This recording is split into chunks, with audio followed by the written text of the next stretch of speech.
Welcome to Fox 59 tonight on the Fox 59 Now TV app, YouTube, and all across the internet. I'm Cameron Miller from Fox 59 News. Those of you who are used to watching us on TV now get to see a different side of how we do different conversations, similar to what you might hear when we talk on the radio with our radio show Open Lines on 106.7 WTLC and Hot 100.9. Think of this as a combination of both of those things, a radio talk show and a TV show. I guess it's a cable news show and a podcast. And we're going to have continued conversations like we do on the radio with topics that we cover on TV in depth with colors and with some interesting insight from all of the cool people that we know across Indiana and Indianapolis. The topic for this show is Mayor Joe Hogsett.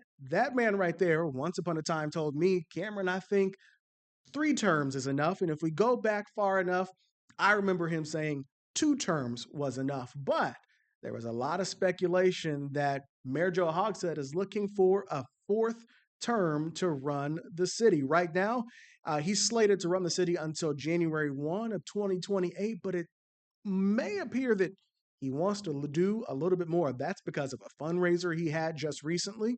And an Indianapolis Star article pointed that out, that there were a lot of folks there. That was indeed a campaign event. So I reached out to the city to find out, hey, does the mayor have any comment? Is the mayor going to run for a 4th term? The response that I got was, that's a question for the campaign to answer. So almost on accident, or maybe on purpose, the mayor's office has told me to reach out to the campaign, acknowledging an existence of a campaign. We did just that. We reached out to all the contacts that we had and got no response. So at this time, I think we can go with saying that there is a campaign, because the mayor's office could have simply said, the mayor has not decided what his plans are. We can get back to you. There are lots of ways to shut that down, but they did not. A person who knows what that decision to run for mayor is like is in our studio. Greg Meriweather was at one point a challenger of Mayor Hogsett running in this previous election, and somebody who worked under the mayor, trying to make the city a better place. I bring Greg on because, one, he has an interesting insight and perspective on a lot of things. But one, Greg will be fair. Sometimes when Greg and we've talked about this, sometimes you have to listen to what you're saying 2 and 3 times to get what you're trying to say. But a lot of times you're not wrong. With that said, welcome to the show. Thank you for having me, man. Good to be here. It's good to have you because, like I said, you've been through this. Yeah. You know what it's like. It's a big decision to run for mayor. You ran this last time. Let me first ask you, all right? We're going to run. If Hogsett's going to run, or you want to run again? Are we asking me that now? Yeah. What do you think? He's thinking about it. Man, I've definitely thought about it. It's something that is, it's on my mind. I just, excuse me, want to make sure that if I do, things are going to be a little bit different. I definitely won't be coerced into not running if I decide to do it again. With anything in politics, there are a lot of politics, and I can't think of anything more in this city that has more politics surrounding it on who should run and who shouldn't than the mayor's race. In his time being mayor, he has accomplished a lot. This is a city that has now become known for the tourism, for our great job of hosting. In the time that he's been mayor, we've had everything from WWE WrestleMania to the NBA All-Star. It sounds like we probably won't ever get another Super Bowl again. But I know from when I interviewed the mayor going into the 3rd term, he said something similar to what he said going into the 2nd term, and was that there's a lot of cranes in the sky right now. And as mayor, you get to say that happened under my leadership. Because Agreed. when it doesn't happen, you also going to get blamed. Hey, where's all the development? Sure. And so one of the things that he said is, hey, I want to see what I helped start. I want to see it to the finish line. Yeah. Is that enough for you to say, all right, let's give him a 4th term? No, it's not. I think that I will say this. I agree with you 100%. There are a lot of cranes in the sky. We have become just us becoming a destination spot has grown tremendously. More people are attracted to Indianapolis for some reason or another. And I think that, I would, if I were in his shoes, I would definitely take the credit for adding so much to the city. Because you'd get the blame if it wasn't. You get the blame if it wasn't. I think that with all that being said, it still comes with a cost. Mm-hmm. I think that we have to look and say, okay, if we've got cranes in the sky and we're getting events coming, then that means it's almost like something. Then we're centralizing where the money goes, Mm-hmm. and then when that happens, we can become that city that has this larger haves and have not situation going on in the city. With that said, one of the things that I know you're going to say today is some of the same thing you talked about on the campaign trail. And that's while we do have a lot of success going on, Hmm. there are a lot of things that still need to be addressed. Hmm. I think in the conversations that you and I have had, I think the thing that you believe the city needs help with most is crime. Sure. Is that Yep. still the same? It's still the same because when I look at it, even with the whole situation with downtown Indianapolis, it has changed drastically. Prior to COVID. So you went from COVID. We had the whole George Floyd situation that took place. So people were downtown for that, and downtown just has kind of lost its way. Outside of just having events, there's really not much going on in downtown Indianapolis, and people have been fighting for to get that back for quite some time. So I don't know. I see the real estate plan for downtown. I see a lot of luxury apartments and things are going up, but I don't still. I just talked to a counselor about this the other day, but I don't see, luxury shopping, the things that will help us get those events like Super Bowl to come back is, we're doing great with the hotels, but what are the amenities of being downtown Indianapolis? So that thing. But then crime, our crime has changed. You go downtown now, you've seen it, I've seen it, a lot of videos where the young people take over downtown, Mm-hmm. going in restaurants, causing a ruckus. We see fights, we see shootings, we've seen a lot of stuff that have taken place downtown. So I think that there has to be something done about our crime. We can't just look and say we got a beautiful city because let's be real. This is just from my perspective. I think the most amazing downtown in the country is Chicago, Oh, yeah. but I know it's also one of the most violent Yeah. cities in the country. So I said this to someone else. I said we're starting to look like Chicago. I'm like, we got some nice stuff, Mm-hmm. but we also got some places that you don't want to go to Mm-hmm. simply because of just how the separation of wealth or the imbalance of wealth is being distributed in the city. How do you fix that? Because I know what I hear people say is you're investing so much in downtown. You're Hmm. putting everything in downtown. Why don't you put, uh, X, Y, and Z resources over at 16th, West 16th, and Sure, Tibbs? sure. I think that when what happens is one, I'll blame myself as a citizen. We have to get to a place where we're involved as citizens. And when we're involved in citizens, then we're holding that person that lives in our community called our city county councilor or councilwoman, we hold them accountable. If you go to the city county council meetings, what you'll see is you see a lot of unanimous votes. Mm-hmm. You don't see votes that say, I'm not voting for that because it doesn't help impact my community. It may help impact the downtown area. We may get more events to the city, but that's not putting a sidewalk in Brightwood. Mm-hmm. That's not turning the lights on in Brightwood. That's not changing blight. Another thing is we don't look and seek industry in our communities in Indianapolis. Most of the time when we find something going on in Indiana, it's some rural town that gets a big company and we place it on the news, and then jobs are always thriving on the outside of the city, but typically you don't see much major industry coming inside the city, and I think that also feeds in to us not having a balance in economic power in the city. If you have you have to have a booming downtown, You have to. because that's one where everybody goes when Mhm. they're coming in town for Colts game, Pacer game, All Star weekend. Mhm. But how do you then expand that? I mean, if you this is something we talked about when you were running for mayor. On one hand, it's like, look, we got to start downtown, Sure. You start downtown. I think that you have to feed the powers. I mean, we have to realize that it's not just the Pacers; those are the Simons. We have to realize it's not just the Colts. It's the Ursays. You have to look at the name on the building. It's Lucas Oil Stadium. So Mm-hmm. you have to make sure that those people feed. We have to look. Those people feed politics. When Mm-hmm. it's all said and Mm-hmm. done, those are thriving pillars in our society. So yeah, you're gonna focus on that because that's how they make their revenue. So if downtown is thriving, then when people go see the Colts, they're like Indianapolis is great. When they go see the Pacers, Indianapolis is great. The other part is this though. We've got to figure out how to get our counselors to stand up for their communities. We don't really understand that part.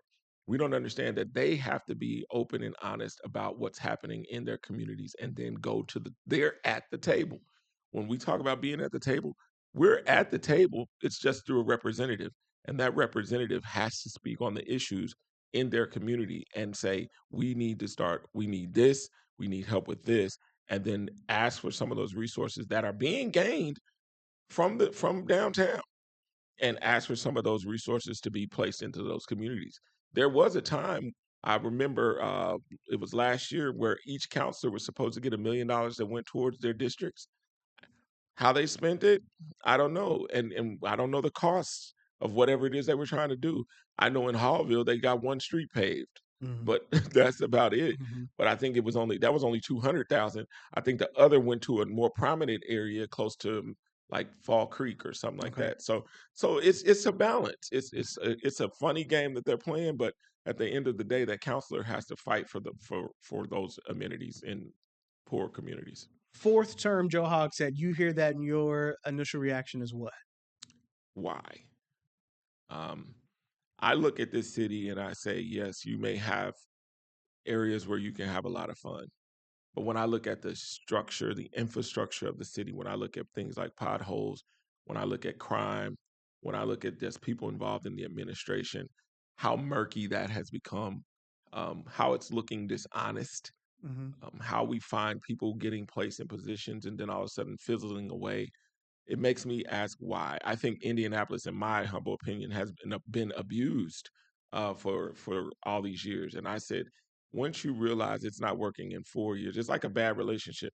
If I realize it's not working in 4 years, why would I give it 8? And if it's not working at 8, why would I give it 12?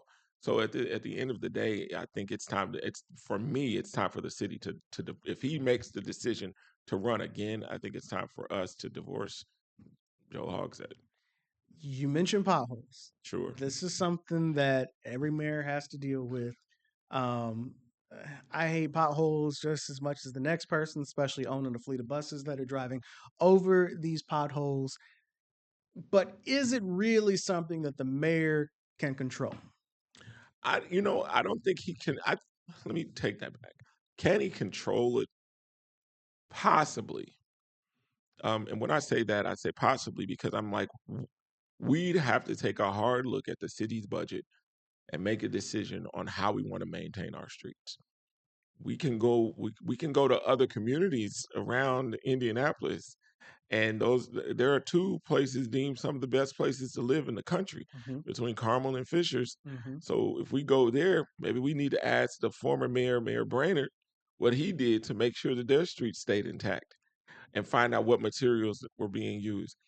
During my time of running, I investigated just how the pothole process went. Mm-hmm. And so I asked about, okay, so what so they're like, man, Meriweather, we're throwing cold mix. Mm-hmm. And the bad thing is when we throw cold mix, it's not durable. Right, it's gonna break up. And then and the crazy thing is the time process of it.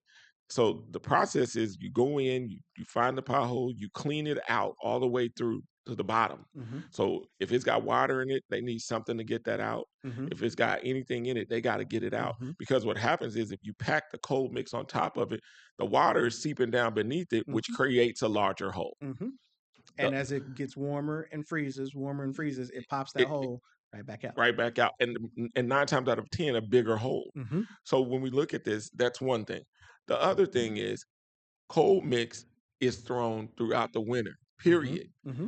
And even if it's like, so the hot mix plant, from what I found out, was not even open until after spring. Correct. So if we know this, it's like is it best to just say, you know what, we take an expensive hit on hot mix, Mm-hmm. because we know the most expensive part is cement.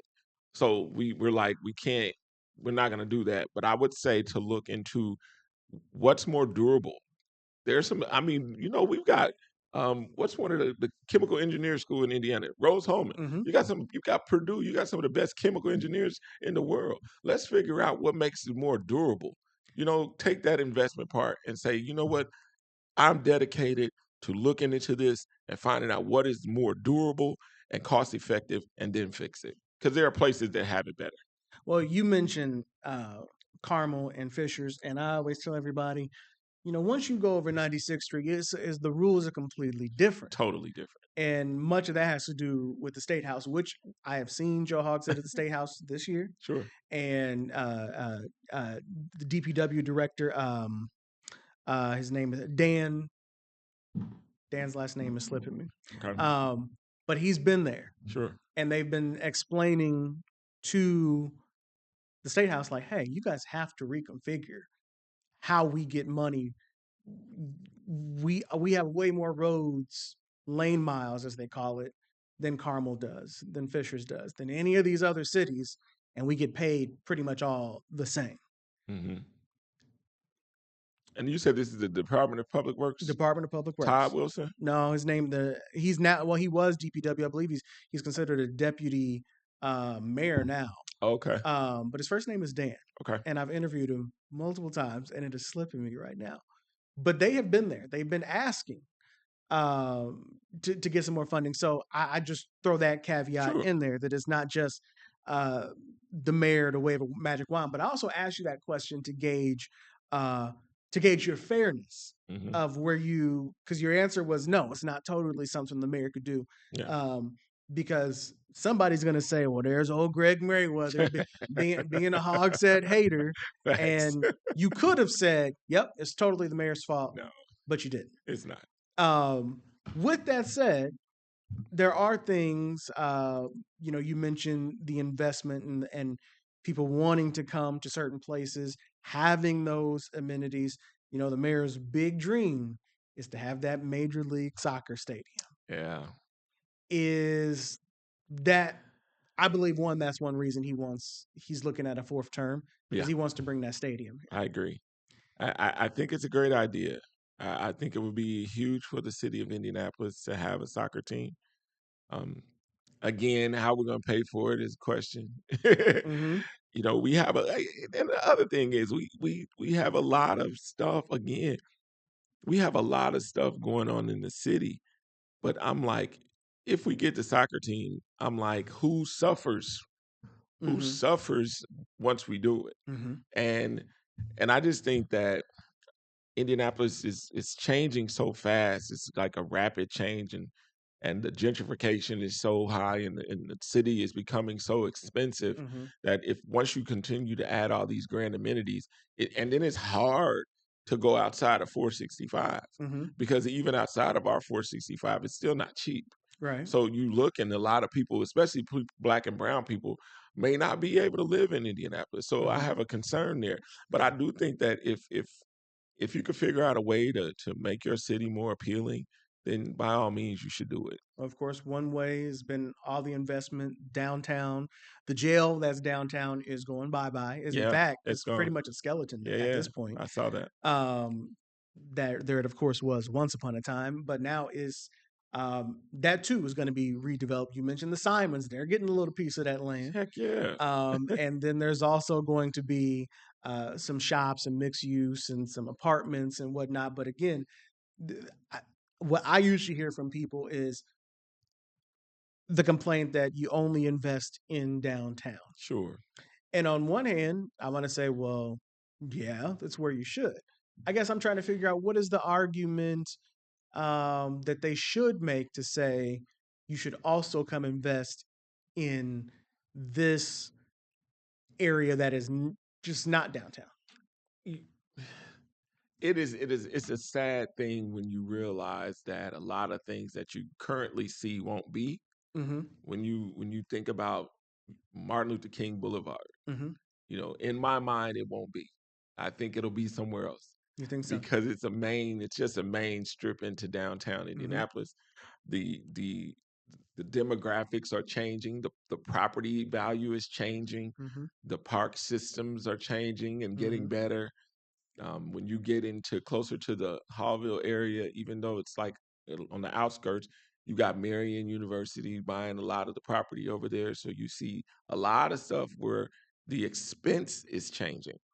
And so I guess you can invest in downtown, but I'm like, how do you not how do you can't get rid of Hallville Mm-hmm. in my mind. Mm-hmm. I'm like, you have to figure out a way to say these people have owned these properties for so long that what can we do? I know they're talking about some tax credits or whatever, but at the same time, it's like that stuff's changing. And when it gets to a point where it's unaffordable to pay the taxes, a lot of those people will lose properties that their families have had for decades. Mm-hmm. And so I'm like, we have to figure that out. That takes some what I would call compassion.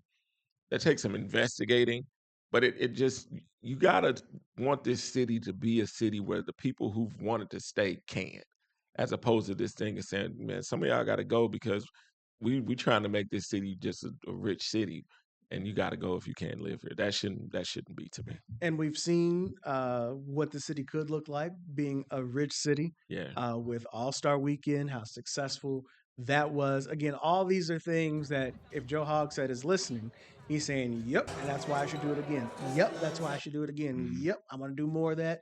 Yep, I want to bring more WWE. Yep, yep, yep, Mhm. yep, yep. Yeah. Potholes. Every mayor's going to have to deal with that. It's a cold city, and as it's been this week, I think it's going to be 60 degrees today, and it was 26 degrees yesterday. So it's really just how you combat that. Yeah. But I know that there are a lot of people who are saying, okay, that's all fine and dandy, Mayor Joe, but there are folks who are not pleased with some personnel things Oh. and how the office is being run. Now, let's be clear, Joe Hogsett has not been accused of any direct harassment or wrongdoing of anybody, but we know of two different cases that we're covering in the news Sure. where people are saying, hey, some of these people that are in the office, of course, the big one that we've heard quite a bit about has been the controversy with Thomas Cook, who was the chief of staff at one point, who worked directly with the mayor. He's really the mayor's right hand man. That's him there. Yeah. Um, there are cases where people are saying, "Yeah, we don't like who you are putting in charge, and maybe your judgment on talent isn't great." I would definitely say that his judgment on talent is not great. Um, some people have the Steve Jobs mentality, Mm-hmm. and what I mean by that, I mean the Steve Jobs prior to him passing. Um, the mentality that says I don't hire smart people to tell them what to do. Mm-hmm. I hire smart people for them to tell me what to do. Mm-hmm. Um, they're not micro managers per Mm-hmm. se. They're like, listen, I've examined this. I believe you have the talent. Go do it, and then come back to me and tell me that it's done. As opposed to this thing where we've had this is the fourth, I believe, the fourth chief. Mm-hmm. Um, I, In I, his time, yeah, okay, we had we start out with Rand Troy Troy Riggs. Riggs, Troy Riggs immediately left. Then Randall Taylor, of course, before Chris we had Bailey, Chief Roach. Chief Roach, Then Randall Taylor, Taylor. now Now Bailey. Bailey. And I was there before Roach. And when I look, I actually knew Troy, and Troy Riggs and I talked a lot, and he was just adamant about me staying or going in and helping out Chief Roach. But once I saw those guys have issues. Mm-hmm. Those guys were like, you know, I mean, Troy just totally just got out of there. He was like, I'm done. Mm-hmm. I remember seeing this press conference, and it was like, dude, he didn't stay at all. And then when Roach came, Roach did what, 2, maybe 3 years and was like, I'm done. Mm-hmm. And seeing the challenges that they faced, it was like they were more about, man, let me do the job Mm-hmm. as opposed to holding my hand. I thought Taylor was ideal for the mayor because he would never challenge him. Okay. And I think that And it's interesting when you say that. Ideal for the mayor. for the mayor, not for the city. Because when you realize when you start seeing a lot of crime taking place and you never hear from the general of the army, that's a problem. And then all of a sudden it becomes a thing where you don't hear from him or the leader. You don't hear from Mayor Hogsett, or you didn't hear from him or Taylor at one point. We're like, where are they? And it was just, homicide after homicide after homicide. I think Bailey has a little more pushback, but I think his tenure is a little different. Mhm. He was assistant chief for a time, for a little bit of time for both Taylor and Roach. So his experience was vast. So I think that when he comes out, he's able to say some things, and he's very savvy. And I think he does a great job. He pushes to get some stuff done. But I still think that his hands. I still believe even if he's functioning well, he's at least got one hand tied. Mhm. It's like that's Mhm. just how it is. But as I look at it with the Cook situation, yeah, I'll say this: I can't just blame Mayor Hogsett. I have to look at the people who ignored the complaints. He was part of it, but a lot of those people know a lot of things that go on and they never say anything, which causes me to question the holistic leadership that's happening in the city of Indianapolis, because it seems that no one's willing to be honest. And when you have a leader that allows that to linger, and then young ladies have to come and fight and leave the city and come back Mhm. to sit and listen to you give an apology years later. I think it falls on deaf ears, but I think it also leaves a bad taste in the citizens' mouths, simply because they're like, you would allow this to happen with your right hand man, and as long as nothing was said, you were okay with it. And I believe that that's problematic. There is still a lot that we can talk about with Mayor Joe Hogsett and running for another term. We're going to do that here in a moment. We're going to take a quick commercial break, and then we're going to come back and talk more about what are some other options. All right, we know Greg says he might think about it, but who are some other people who might as well throw their hat in the ring? We've been hearing about lots of names for a long time, and I'm waiting like, hey, when are you going to jump in? Will 2027 be the year? We'll talk about that coming up just a second.